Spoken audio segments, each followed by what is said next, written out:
Yeah, no, it was funny.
Can I push?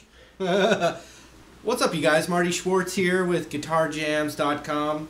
Hanging out with Bob Bryan again. How you doing, Marty? Good to see you, buddy. You too, man. Fellow guitar player, you know. Just jammy. He's got his tie-dye shirt on today. What are you, I'm rocking. Trying to cheer up everyone around me today. Yeah. It's a good thing. So we were just, you know, we mastermind.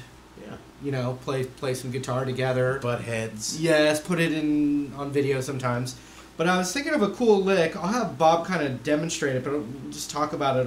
I'll talk about it a little bit for a second. Please do. It's basically when you're soloing. I mean, that was kind of more on along the advanced lines, which is good for people out there. But basically, we were just kind of doing a jam in D minor. So we had G minor was the first chord, G minor was the second chord, and then just up to like an A7, which gives you some jazzy options when you do that. It's called the 5 chord, yeah. The 5 chord. But we didn't have to worry about that. Basically, even if you just need the pentatonic and a couple of bar chords, this concept will work and take you all the way to as far as you go. And what it is it's taking like a chord shape. So if I just took this basic D minor bar chord and even just took the top 3 notes of it, so you got like the 5th fret on the high E, you know, the 6 on the B and the 7 on the G, while you're improvising or even playing rhythm, you can take each note of the chord and slide it, pick it, slide it down a half step, then back, next one, next one. You can do it with a whole bar chord. You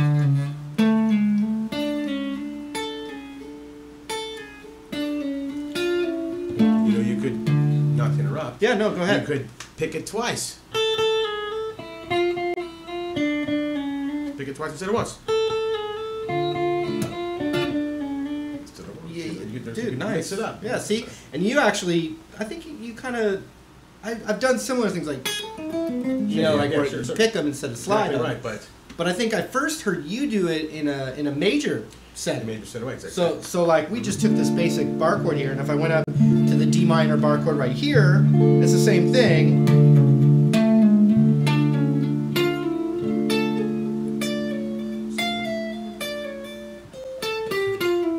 You know, it's a musical trick and or tool that can really spice up your playing. For sure. I mean, we're talking about in a D minor sense.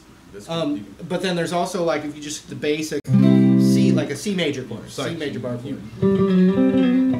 You know, something like that. Yeah, and you can really, it's another device that you can have to throw in, you know. So Yep. let's jam again. You sneak some of those in a D minor setting. Okay. Then we'll do a little C, or we'll do a major setting. Okay, you afterward. sneak some of those in, Okay. and then maybe we'll just zoom in and on just some of the finer details. nuances. So yeah, so throw that in a D minor thing here.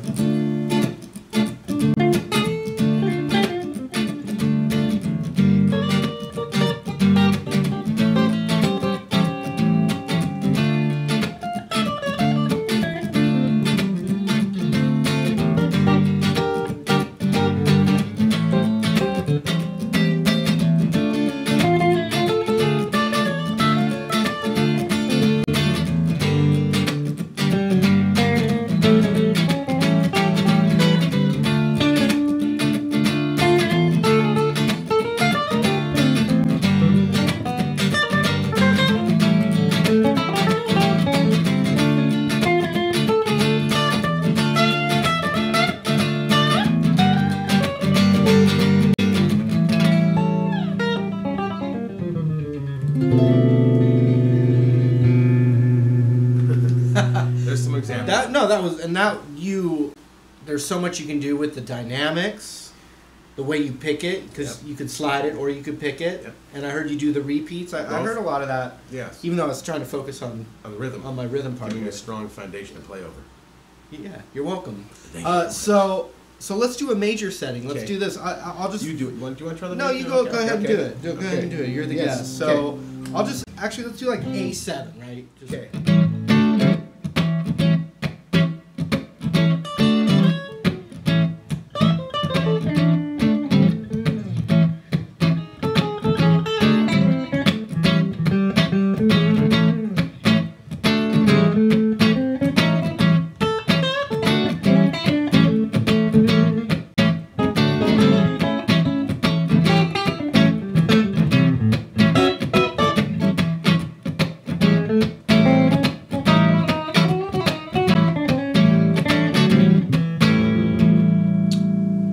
So I think one that I used even is just like the little D7 shape of it. Yeah. So you know, my ring finger's on the 9th fret, 8th fret, 9th fret.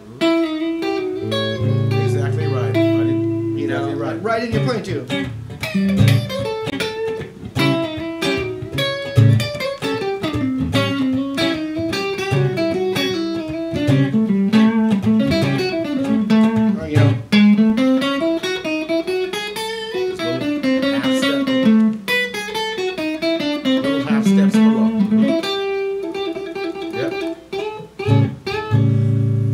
Okay, let's zoom in on, we'll show like 2 minor ways, you know, like maybe the E root and the A root for minor and major. Okay. A couple devices that people can just, you know, because this is a more advanced lesson anyway.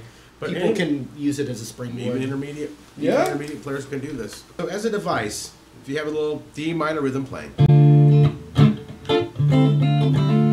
I might just take the chord.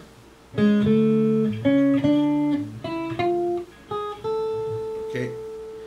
Now, if you break down the shape, you could literally hold the shape like I just did, right, Marty? You can sit and hold the shape. Or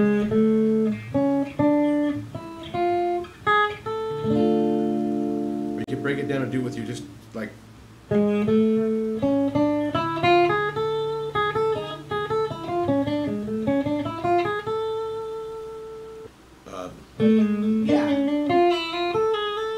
So let me slow down the sliding way first, okay?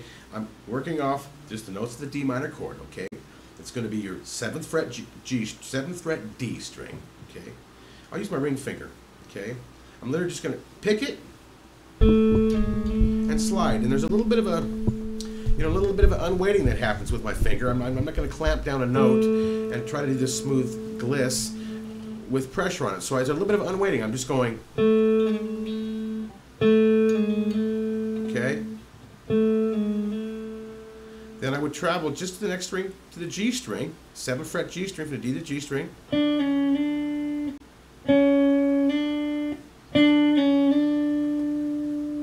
Okay. Then we have the 6th fret B string. I like my middle finger for that. And it's just again.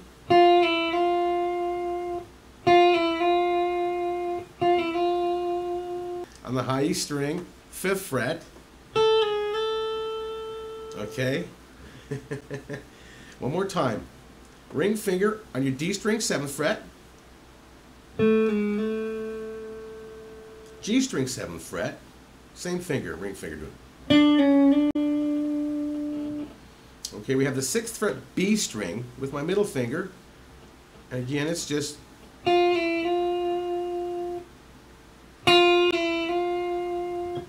And then index finger, 5th fret. Cool. We gotta stop for a second.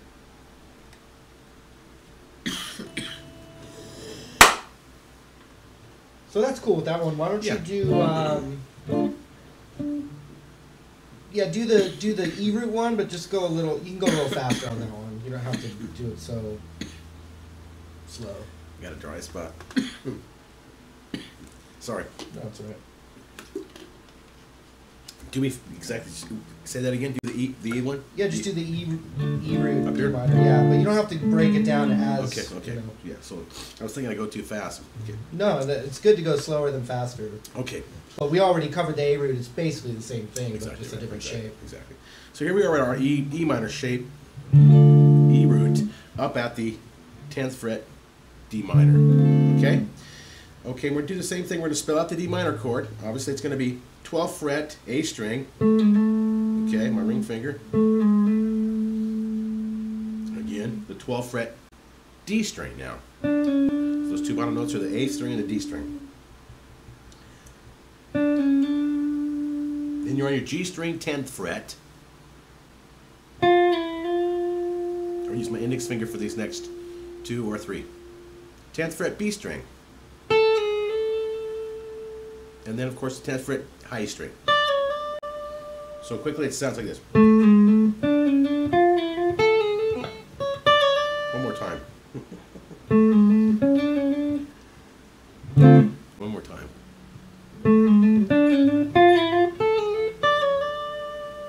Thanks, Rage Cage.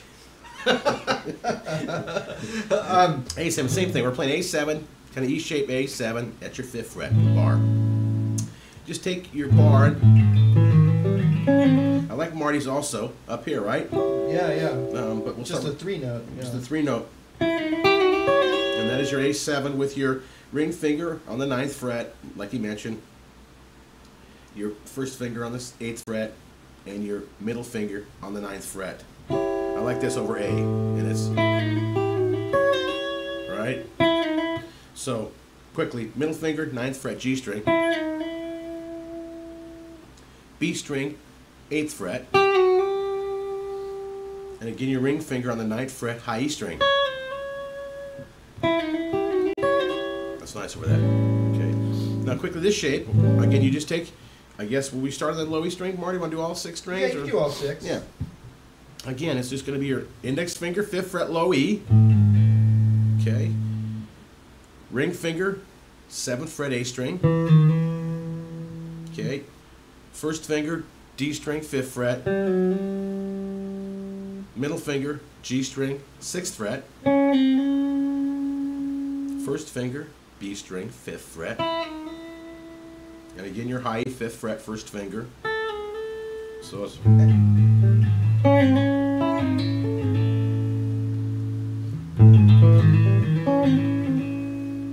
So let's just do this one time. Why don't you, if you can? Yeah, that's a good question. Why don't you demonstrate it through that D minor, G minor, and A7? You know, like. Oh, yeah. Yeah. Okay. Just play them through that a little bit, and people should be able to hear the chord changes. Yeah, exactly. Without the chords behind it. I'll put the changes down once before, then I'll do it. Okay.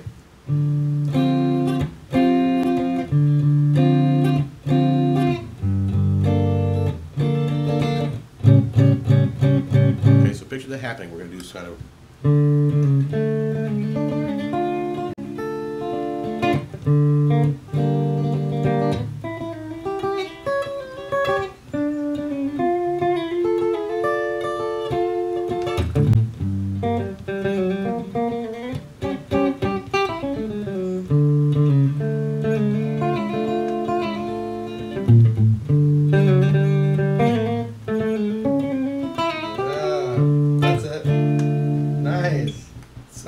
That's cool. See what you can do with that just with a little bit of time? Yeah, just any chord that you know, you can. It's a great way to get almost, chord tones out of your soloing too. Right, just to work. And there's no smarter way to solo than using the notes of a chord. You never sound smarter than when you solo the notes over your chords. And Bob definitely never sounds smarter than when he does that. It happens. Last week it happened once.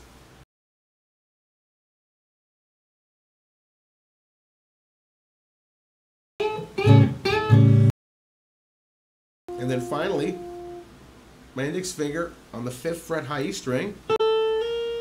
Sorry. Edit.